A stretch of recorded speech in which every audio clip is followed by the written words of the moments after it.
যাও আমি তোমার হয়ে যাব। তাহলে রব্বুল আলামিনের কথা অনুযায়ী হে ভারতের মুসলমানেরা, তোমরা যদি সুখ চাও, তোমরা যদি শান্তি চাও, তোমরা যদি নিরাপদে জীবন কাটাতে চাও, তাহলে আল্লাহর আগে হয়ে যাও।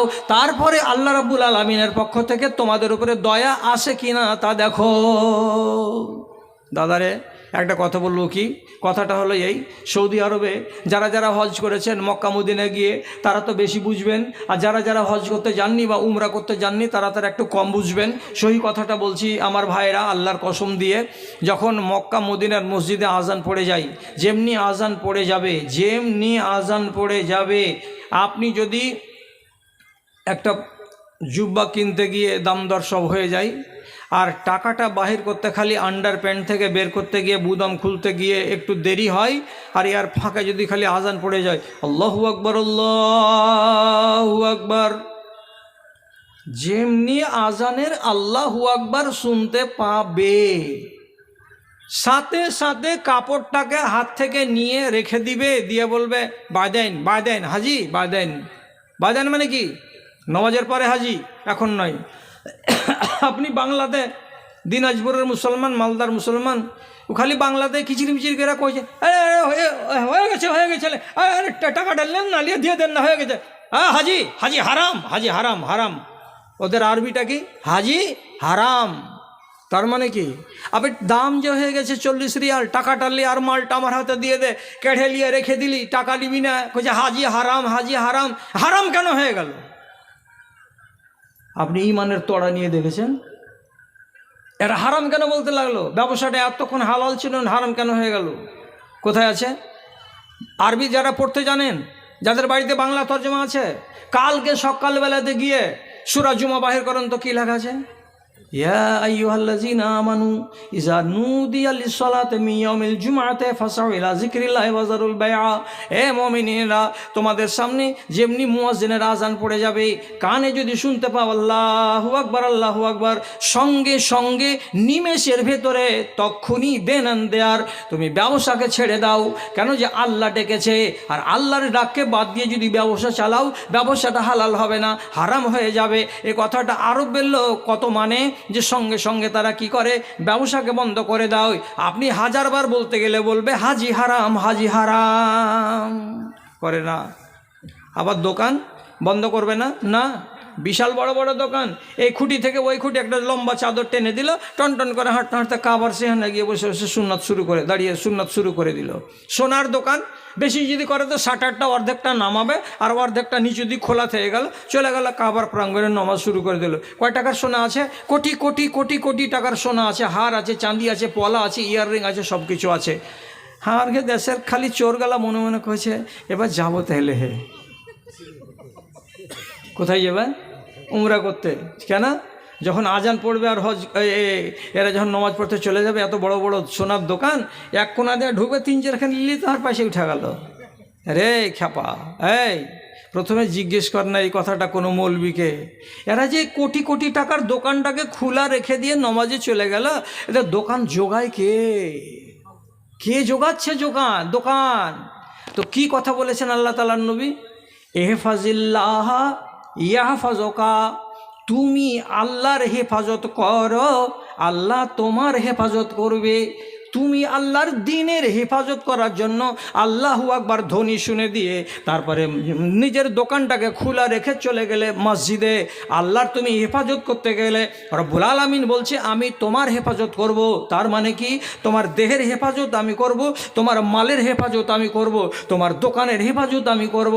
এরা কাবার প্রাঙ্গণে বসে বসে আল্লাহর দ্বীনকে বাঁচায়, আর আল্লাহ রব্বুল আলামিন তার কানুনের দ্বারাই তাদের দোকানগুলোকে বাজারে বাজারে নিজের ক্ষমতা আমলে বাঁচাই। ঠিক চলছে, আল্লাহর দেশ চলেই যাচ্ছে, কেউ দরজা বন্ধ করে না। চুরি হচ্ছে কি 2-1টা? না। দেখবেন কালকে একবার লাইভ দেখবেন তো, কোনো ভাই, কোনো নওজোয়ান ছেলে একটু দেখিয়ে দিয়ে তো তোমার বাপকে কিংবা তোমার দাদাকে, তো অফ চলছে, হঠাৎ একটা লোকের ঘড়ি এরকম হাট থেকে ছিঁড়ে পড়ে গেল, 5 তলে গড়াগড়ি করছে, ঘড়িটাকে উঠিয়ে যদি এমনি করে পকেটে ভরেলেন, সঙ্গে সঙ্গে ছেঁকে নিবে আপনাকে পুলিশ এসে ঘাড়খান ধরে টানতে টানতে বাইরে নিয়ে যাবে। এই চল, পকেটে কি আছে? এটা যে ঘড়ি। কার ঘড়ি? বলছে এটা পড়ে পেয়েছি। এই বোকার বেটা, জানিস না যে হারাম শরীফের কোনো জিনিস উঠাতে মানা আছে? তুই পকেটে কেন ভরলি? তো কি করে ওরা? হাজার হাজার লোক কি করে, ইন্ডিয়ানরা করে কি করে না আমি জানি না, লক্ষ লক্ষ মানুষকে দেখবেন তওয়াফ করতে করতে কোনো জিনিস পাওয়া গেল, সঙ্গে সঙ্গে জিনিসটাকে কুড়িয়ে এমনি করে ধরবে আর তওয়াফ করছে, ঘুরছে তওয়াফ করছে, ঘুরছে তওয়াফ করছে। কত লোকের হাতে দেখবেন মোবাইল এরকম করে উঠিয়ে রেখেছে, পুলিশ গিয়ে মোবাইলটাকে নিয়ে নিবে, ওটাকে জমা রাখবে কোথায়? এমন একটা অফিস আছে, সেই অফিসে গিয়ে যদি 10 মিনিট 15 মিনিট আধা ঘন্টা 1 ঘন্টা পরে আপনি গিয়ে বলেন পুলিশ সাহেব আমার একটা মোবাইল হারিয়ে গেছে, আপনাকে জিজ্ঞেস করে বলা হবে আপনার মোবাইলের নাম্বার কত বলেন তো, একবার ফোন লাগান তো এই নাম্বারটা থেকে। আরেকটা নাম্বার থেকে যখন ফোন লাগাবে টুনটুন করে বেজে উঠবে, সাক্ষী লাগবে না, পুলিশ আপনাকে ওই মোবাইলটা আপনার হাতে ধরিয়ে দিয়ে বলবে এই লোকটারই মোবাইল হারিয়েছে। কোনো পড়ে যাওয়া জিনিস কাবার প্রাঙ্গণে হারাম শরীফের এলাকায় কোনো মানুষ উঠাতে যায় না। কেন উঠাতে যায় না? সে দেশের লোকেরা আল্লাহর দ্বীনের হেফাজত করে, এই জন্য আল্লাহ রাব্বুল আলামিন তাদের হেফাজত করে থাকেন।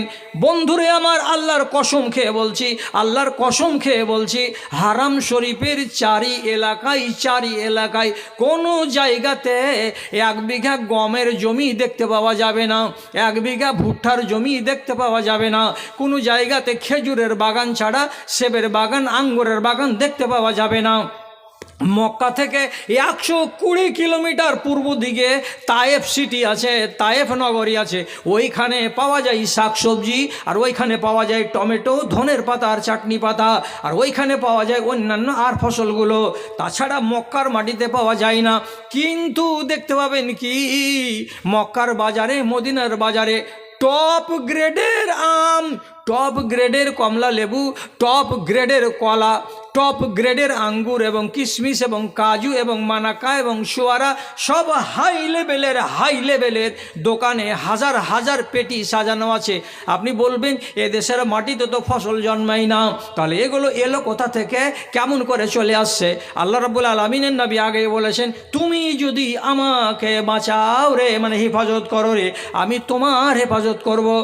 আল্লাহ রাব্বুল আলামিনের নবীর আগে 4500 বছর আগে নবী ইব্রাহিম আলাইহিসসালাম নিজের বিবিকে ওইখানে রেখে দিয়ে আর নিজের বেটা ইসমাইলকে সেখানে রেখে দিয়ে কয়েকটা দোয়া করেছিলেন।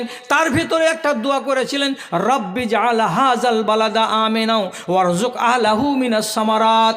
এ রব্বুল আলামিন, এই শহরটাকে তুমি নিরাপদের শহর করে দাও, এখানে যেন চুরি না থাকে, এখানে যেন রাহাজানি না থাকে, এখানে যেন ছিনতাই না থাকে, এখানে মারামারি যেন না থাকে, এগুলো থেকে সবকে মুক্ত করে দাও।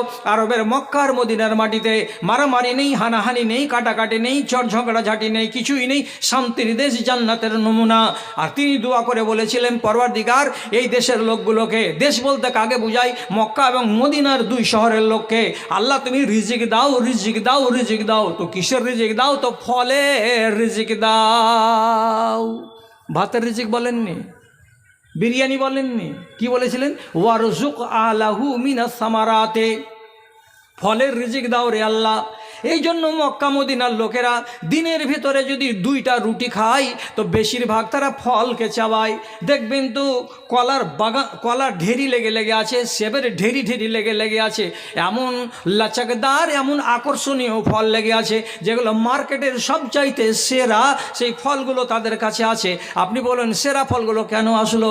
তো ভারতবর্ষের কাশ্মীরের ব্যবসায়িকরা ওরা জানে যে টাকা বেশি পাওয়া যাবে কোথাকার মার্কেটে, তো আরবের মার্কেটে। অতএব ভালো টাকা যদি নিতে হয় তো ভালো সেব পাঠাও, এরা ভালো সেবগুলোকে পাঠিয়ে দিচ্ছে। ইন্ডোনেশিয়ার লোক ওরা জানে যে বেশি ভালো ফল যদি তাদের দেশে পাঠানো যায় তাহলে বেশি টাকা পাওয়া যাবে। তো ইন্ডোনেশিয়ার মাটিতে এগুলো ফল পাওয়া যায় যেগুলো পৃথিবীর অন্য কোনো দেশে জন্মায় না। সেই ইরানডার তারই ফলটাকে, এত বড় বড় তুলার মতো, স্পঞ্জের মতো গাদা ফলকে ওরা ওই দেশের মাটিতে পাঠিয়ে দিচ্ছে। আরবের লোকেদের পেট্রোলের পয়সা বহে চলে যাচ্ছে, পেটির পেটি ফল নিয়ে যাচ্ছে, আর খানা খাই নাই না খাই, শুধু দিনে ফল আর ফল তারা চিবায়। আল্লাহর সাথে সম্পর্ক ভালো আছে তো আল্লাহ তাআলা তাদের সাথে সম্পর্ক ভালো রেখেছেন। আর আমি তো খালি চেয়ে করি চলে যাচ্ছি। আর কথা কি মিথ্যা? রায়গঞ্জ টাউনে যদি মাগরিবের পরে হাঁটছি তো 7 বার করে পিছন দিকে দেখছি, আগে দেখতে পারি না। কিসের ভয়ে? কেউ তো নাই আমার জাত আছে। আর 1996 সালে বালুরঘাট টাউনে বাস স্ট্যান্ডে বেঞ্চের উপরে একটা ছেলে মারা পড়েছিল, মরে গেছিল বসে থাকতে থাকতে। মিজান পত্রিকায় খবরটা এসেছিল। লোকেরা বললো এটা কে রে, আমাদের জাত না কাদের জাত? তো পকেট থেকে এমনি করে একটা চিরকুট বের করে পেলো, লেখা আছে বাবলু সরকার মুর্শিদাবাদ। তো বাবলু সরকার কথাটা পড়ে আর বললাম আমাদেরই জাত আছে, চল শ্মশানে নিয়ে যাকে পুড়িয়ে দিই।